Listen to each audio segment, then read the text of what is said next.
Welcome dear learners to my YouTube channel Learn with Shivi. I am Shivi Gupta and today I will be explaining chapter number 2 from your supplementary reader. The chapter's name is Bringing Up Carrie. Now before you start watching this video, I'll advise you to click on this I button above so that you can practice your reading skills along with me. Right? And also I'd request you to sit with a notebook ready and a pencil along with it so that you can keep taking down all the important notes. So, without further ado, let's get started.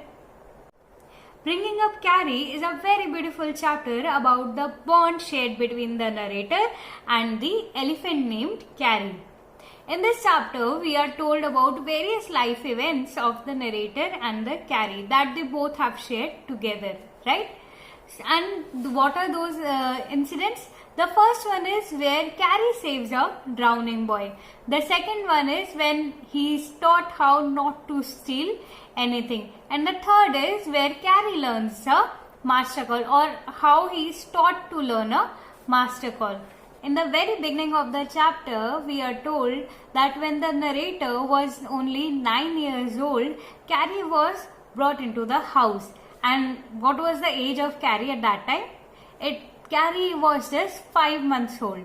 And at that time, the height of the narrator and Carrie were almost the same. Like the narrator could easily reach the back of Carrie if he just tiptoed a bit, right? And they both almost remained the same for 2 years, and slowly and steadily, Carrie became much taller for obvious reasons than the narrator. We are also told how Carrie used to live in a pavilion in the backyard of the narrator's house. And what is a pavilion? Pavilion is a sort of a shelter that was constructed especially for Carrie, and it was constructed in a very strong manner, so that the roof was also covered with hay, and the construction was made strong. Why?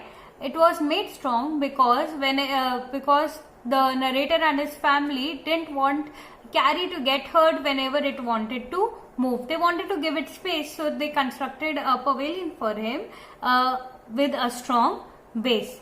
We are also told that how Carrie does not eat much, but only 16 kgs of twigs a day. Right, just imagine 16 kgs of twigs in one day, and this was the diet of Carrie every day, right? Then we are also told that how Carrie liked its food to be cut properly like other elephants. He didn't like if any of its twig was mutilated, and if it was mutilated means not good in structure or cut in a very distorted form.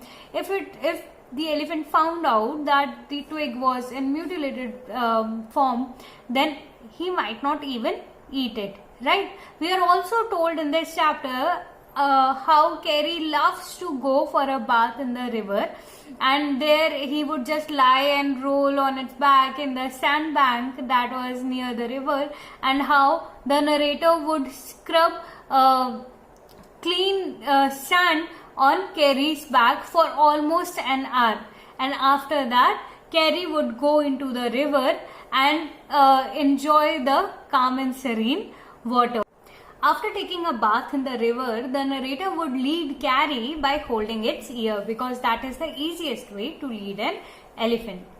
The narrator would lead Carrie till the edge of the forest where Carrie would stay, and the narrator would go inside the forest and collect twigs of all kinds for our little Carrie. And what were the special leaves that were liked by Carrie? They were the leaves from the branches of a banyan tree, especially the young branches of banyan tree, right? So this was the routine which the narrator and Carrie followed every day. They would play at home, they would come to the river bank where the narrator would rub Carrie for an hour, then Carrie would go into the river, and when he would come out, he would be shining like ebony, and then the narrator would lead the elephant by holding its ear till the edge of the forest, wherein Carrie would stay, and narrator would go inside the forest to collect food for our Carrie.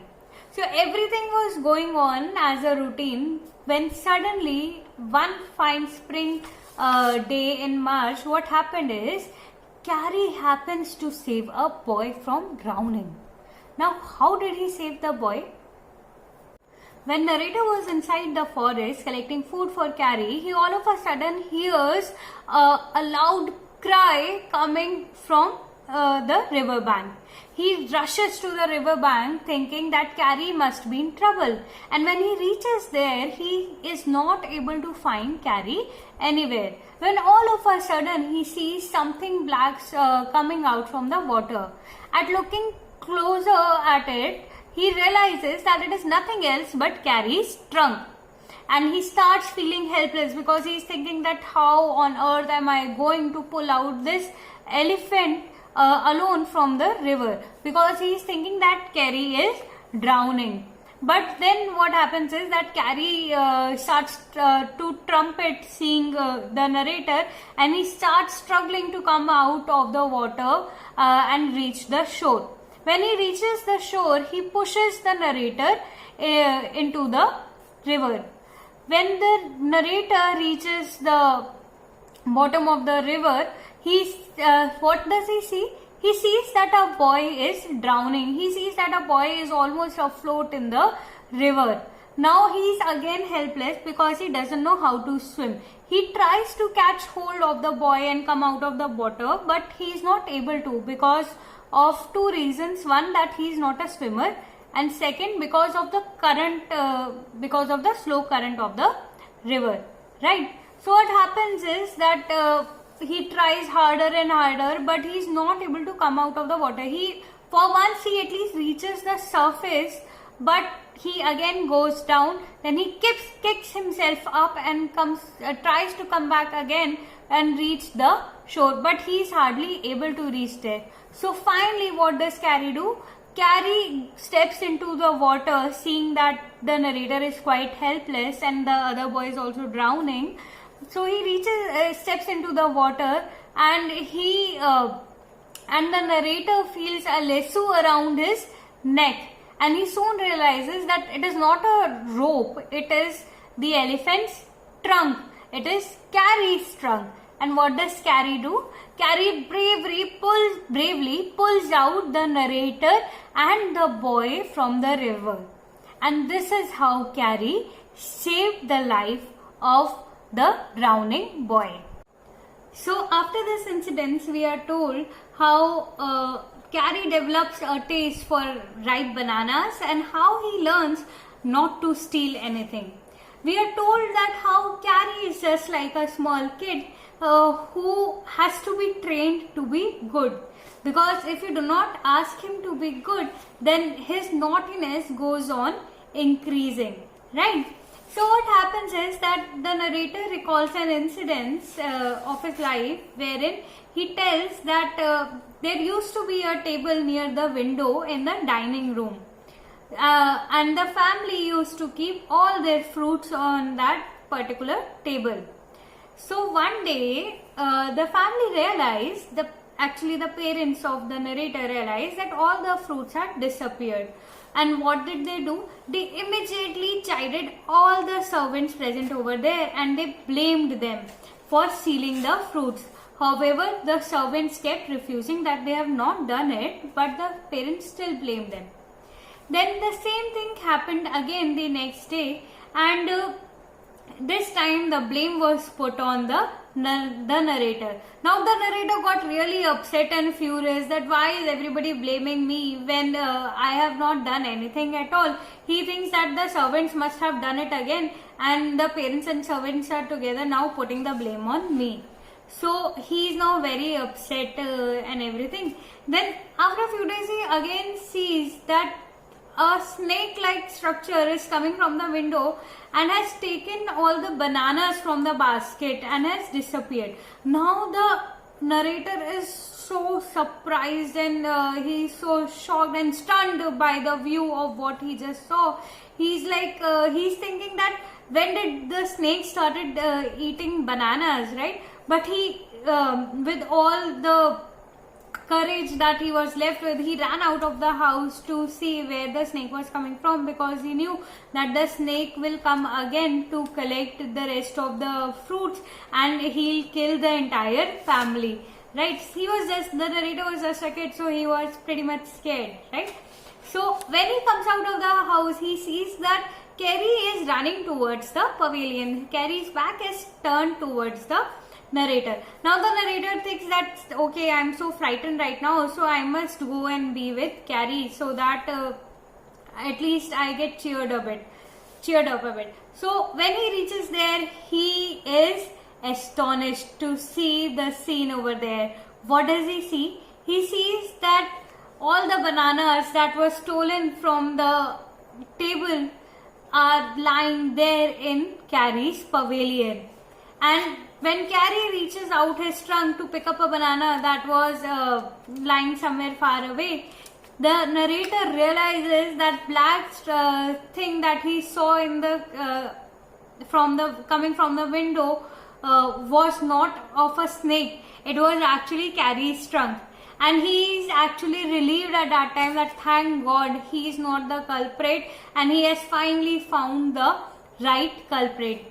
He just takes Carrie by the ear and shows him up to his family and tells his family that, see, this is the real thief. Carrie is the real thief. Carrie is the one who has stolen fruits in the past few days. And they all realized that how Carrie had developed a taste for ripe bananas and he was the one that was doing this mischief. So the narrator starts chiding Carrie, and Carrie, realizing that yes, he has done something wrong, he listens to them very patiently. And since that day onwards, Carrie did not steal anything at all. If somebody gave him any fruit, he would even thank him, but he would not take away anything on his own. Right? The narrator has also written 3 lines. He's written a few sentences, which is like a special characteristic of elephants. Let me read out for you.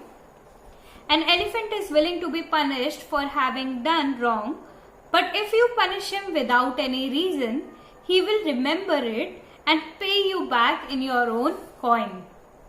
So this was about how Carrie learned not to steal anything, and we also learned that Carrie had developed a taste for ripe bananas, and how elephants, if taught anything for right reason, they are ready to learn it. But if you try to scold them for doing nothing at all, then they will remember it and they will not forget to take a revenge from you. After these 2 incidents, we are told about how the narrator tries to teach Carrie different instructions. Just like a kid is taught how to sit, how to walk, how to follow instructions, in a similar way, Carrie also needs to be taught different instructions, just like the other elephants. Okay, so the narrator tells us that how Carrie takes only 3 lessons to learn the meaning of Mali, but almost 3 weeks to learn the meaning of Dhat. Now, what is Dhat and what is Mali?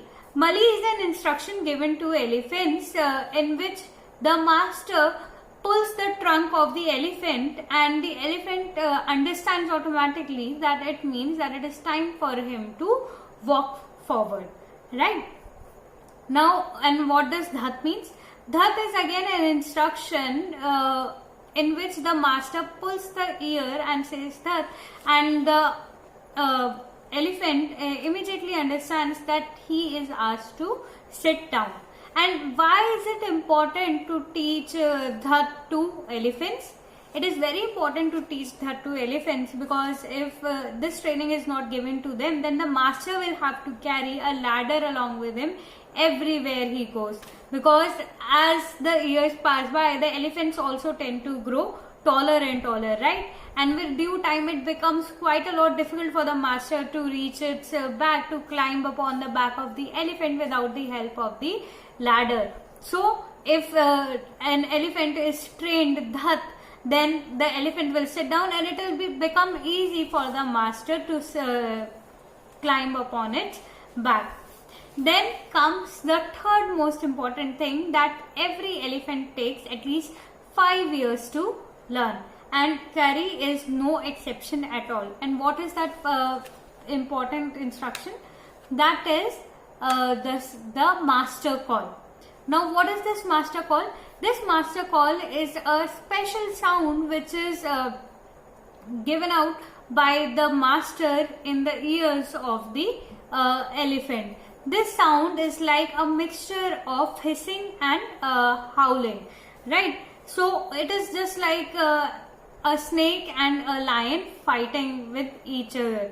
So what happens basically is, whenever the master gives out this master call in the ear of the elephant starts pulling down all the trees in front of him, and he in a way constructs a road that leads straight to the house of the master.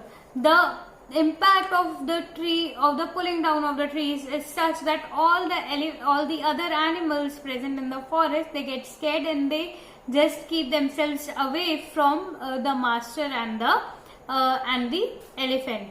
So it is very important for any elephant to learn this master call, because it helps the master to find its way back to his home whenever he gets lost in the forest and he is not able to find any way out, right? So this was all about a few incidents that we were told from the life of Kari and the narrator. I hope you've understood the lesson pretty well. If you still have any doubts, then please let me know in the comment section below. Also, please click on this I button so that you are able to practice the reading of this lesson along with me. So, we'll meet in the next class with a new chapter. Till then, stay home, stay safe, and please like, share and subscribe to my YouTube channel, Learn with Shivi.